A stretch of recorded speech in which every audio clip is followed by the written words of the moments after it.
Salut à tous, c'est Steven pour un nouveau résumé de la semaine dans lequel on va faire le tour de l'actu jailbreak et des news Apple.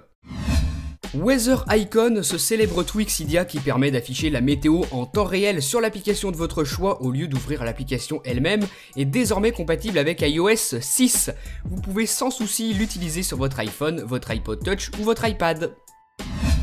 Apple a rendu disponible en milieu de semaine une nouvelle version bêta pour OS X, son système d'exploitation pour Mac.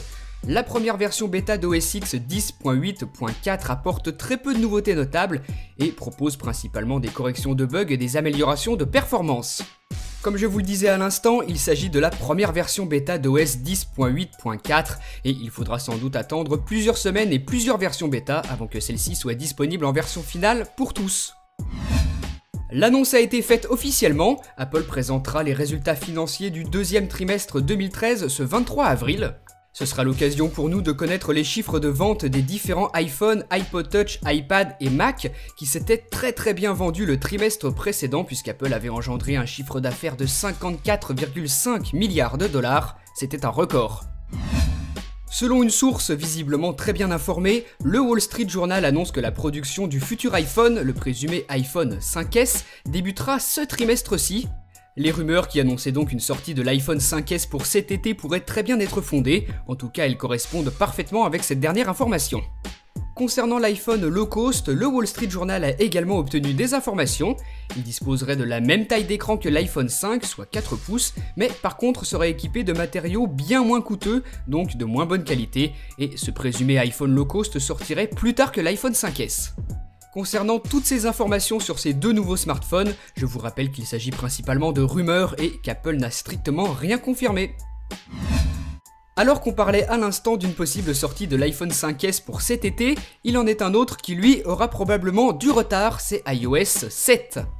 La prochaine mise à jour majeure d'iOS prend du retard et selon certaines informations, Apple aurait demandé aux ingénieurs chargés d'OS X d'aider ceux qui travaillent sur iOS afin que la version stable puisse sortir dans les temps. Espérons donc que cette collaboration va permettre à iOS 7 de sortir très prochainement, lui qui a beaucoup de choses à prouver cette année. Mauvaise nouvelle pour ceux d'entre vous qui sont passés sous iOS 6.1.3, on s'en doutait, Pod2G, le célèbre hacker, l'a confirmé cette semaine via Twitter, il n'y aura pas de jailbreak untethered pour iOS 6.1.3 et pas de jailbreak pour les nouveaux appareils comme l'iPhone 5, l'iPod Touch 5G, l'iPhone 4S ou encore les différents iPads. Un jailbreak est déjà disponible grâce à Evasion pour les précédentes versions d'iOS et les hackers préfèrent sagement garder leurs failles pour les exploiter dans iOS 7.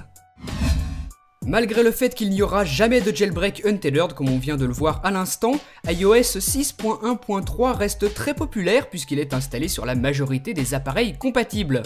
58% des différents iPhone, iPod Touch et iPad sont sous la dernière version d'iOS et si vous voulez plus d'informations sur ces différentes statistiques concernant iOS 6, iOS 5 et même iOS 4, je vous conseille de lire l'article complet sur iPhoneaddict.fr. La majorité des utilisateurs veulent un gros changement sous iOS 7 et les concepts se multiplient.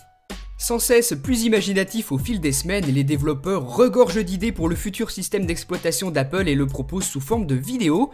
Je vous conseille vivement de regarder celle de cette semaine, le concept est vraiment très bien réalisé. Très peu de bonnes sorties de tweaks Cydia cette semaine, le meilleur reste sans doute Beacon, sorti aujourd'hui et qui vous propose de nouvelles animations lorsque vous sortez d'un respring ou que vous démarrez votre iPhone, votre iPod Touch ou votre iPad. Lorsque votre appareil redémarre, Beacon vous propose une animation sous forme du logo d'Apple et ensuite vous avez la possibilité de choisir un effet avant de pouvoir déverrouiller votre appareil. Un très bon tweak Cydia que je vous ai présenté en vidéo et qui est, comme je vous le disais à l'instant, le meilleur du moment.